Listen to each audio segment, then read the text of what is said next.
The cameras flash, the podium lights burn, and the mayor of Las Vegas, Shelley Berkeley, looks straight into the crowd and admits what no leader of this city has dared to say. We love you, we need you, and we miss you. For a place that was built on the promise that the party never ends, those words strike like a thunderclap. The city that turned neon lights into a global symbol of escape is now begging for help. And the shock doesn't end there. Behind her plea hides a number that rattles the very foundation of Las Vegas. $3.6 billion gone, drained out of the city's lifeline in just 1 year. That money wasn't lost at the roulette tables. It was lost because Canadian tourists, the most loyal international visitors Vegas has ever had, are no longer showing up. Their absence has already wiped out an estimated 43,000 jobs, and the trend shows no signs of reversing. In June 2025, the city counted 350,000 fewer visitors than the same time last year. Hotel occupancy plunged by double digits, entire towers of rooms sitting dark. Airlines report devastating drops. Air Canada flights to Vegas down 33%, WestJet down 31%, and Flair Airlines nearly erased, collapsing 62%. These aren't seasonal fluctuations. This is the unraveling of the most dependable market Las Vegas ever had. And yet, the numbers are only half the story. What shocks insiders most is how deep the fear runs inside City Hall. Mayor Berkeley confesses she doesn't even understand why Nevada has suddenly been branded a sanctuary state by the Department of Justice. The city has received no explanation, no guidance. Only a label that now hangs over Vegas like a sword, threatening more than $100 million in federal funding. The crisis has already arrived. And here's the truth, no one wants to say out loud, if Las Vegas can't restore trust both in its safety and in its affordability, the collapse won't stop at the Strip. It will spread into neighborhoods, businesses, and homes. What is happening in Las Vegas is more than a tourism slump. It is a warning about the hidden cost of living in America and how quickly the dream can turn into a burden when trust disappears. Las Vegas has always prided itself on being indestructible, the desert city that could outlast recessions, pandemics, and even its own scandals. But the numbers spilling out now show a vulnerability no one expected.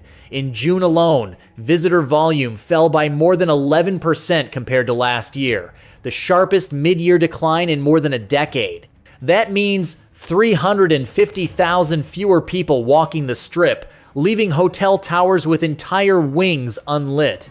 The slump reaches deeper than hotel occupancy. Average daily room rates, which had climbed relentlessly through 2023 and 2024, are now falling. Revenue per available room, the single most important metric for casino executives, has slipped for months, erasing much of the post-pandemic recovery. Even the weekend peaks, once a guarantee, show gaps. Empty blackjack tables and half-filled theaters send a message louder than any balance sheet. Demand is breaking. Airline data confirms what the casinos fear. Canadian carriers that once brought a steady flow of leisure travelers are cutting capacity at levels unseen in modern Vegas history. Air Canada down by a third. WestJet close behind. Flair Airlines nearly gone. This isn't a seasonal slowdown. It is a rupture in a market that was once the city's most reliable pipeline of international money. Economists warn that every single percentage point drop in international arrivals costs Las Vegas tens of millions of dollars, and the downward curve is no longer temporary. For the first half of 2025, overall visitation is off by more than 7%. That might sound like a small number, but for an economy where 31% of GDP is tied directly to tourism, it's the kind of decline that can fracture the foundation. Behind the neon and glamour, this is a city running on fragile math. Confusion spreads faster than the headlines can explain. At City Hall, the word sanctuary suddenly appears in a federal notice, branding Nevada as if it had chosen a political identity no one in the state ever voted on. Mayor Shelley Berkeley admits she has no clarity from Washington, no phone call, no briefing, Nothing to explain why Las Vegas now carries a label that could cost it more than $100 million in federal support. She shrugs before reporters, repeating the phrase, "No leader wants to say, I don't know." The uncertainty is almost as dangerous as the decline in visitors. Departments that rely on federal dollars for housing programs, transportation, and public safety whisper about budgets being frozen. The mayor speaks of a fear factor rippling through the city government, a tremor that has nothing to do with slot machines and everything to do with survival. The police are caught in the middle, cooperating with federal agencies when required by law, but refusing to act as immigration officers themselves. It is a balancing act that satisfies no one and only deepens the sense of instability. For tourists watching from abroad, the optics are poisonous. Canadians, already hesitant about costs and safety, now scroll through headlines about political fights and funding threats. What they see is not the city of glittering lights, but a place tangled in uncertainty, a place where even the mayor appears lost.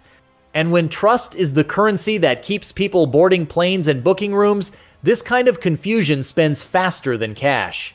International travel is way down. People are not coming to the United States. We have a rather large market with the Canadians. It's gone from, a faucet to a drip. Canadian travelers were once the heartbeat of Las Vegas, crossing the border in steady waves to fill hotel rooms, taxi lines, and show seats.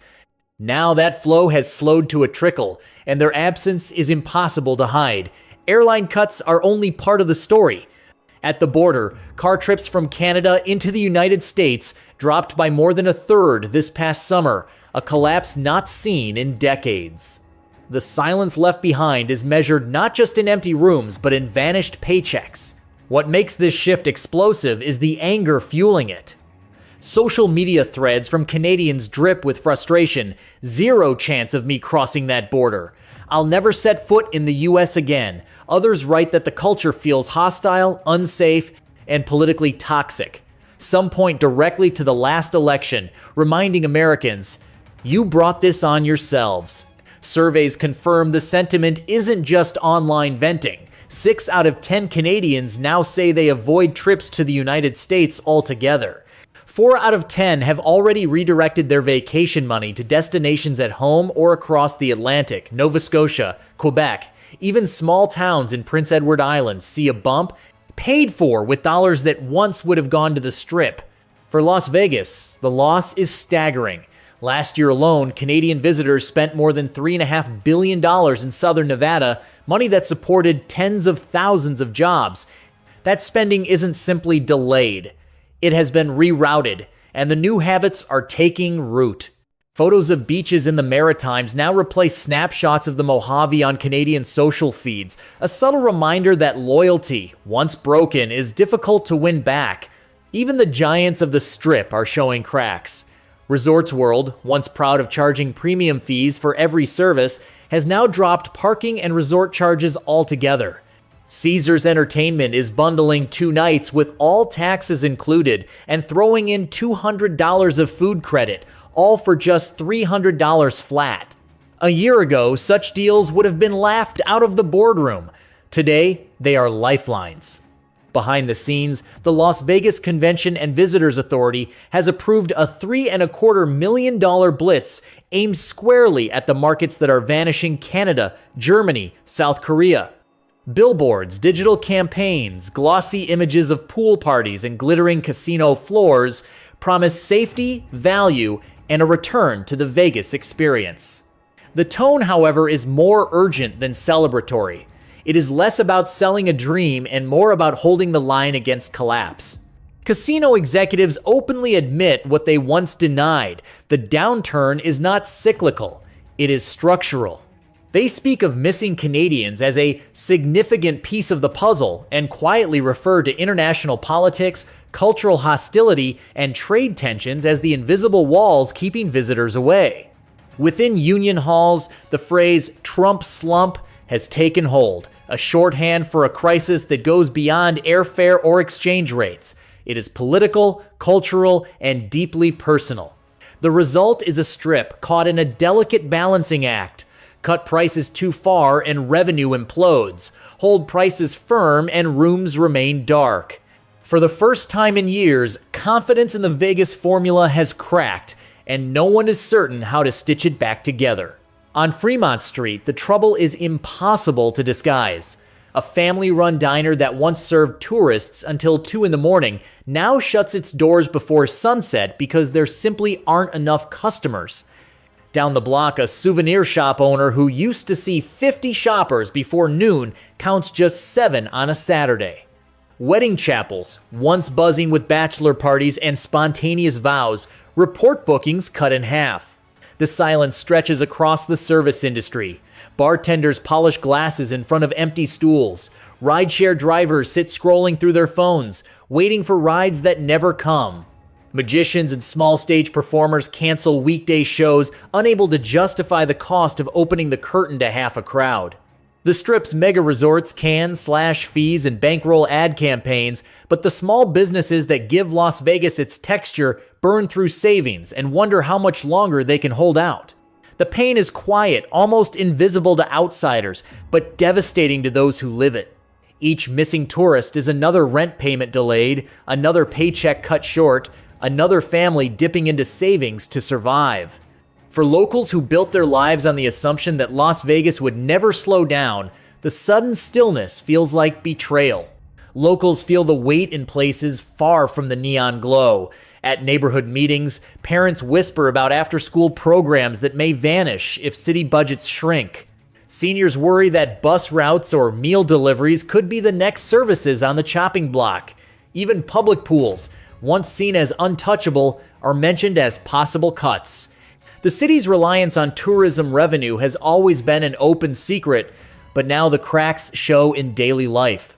Rumors swirl of federal dollars disappearing under the vague sanctuary label, but no one knows what will actually be lost. The mayor's repeated, "I don't know," echoes in the minds of residents who want answers.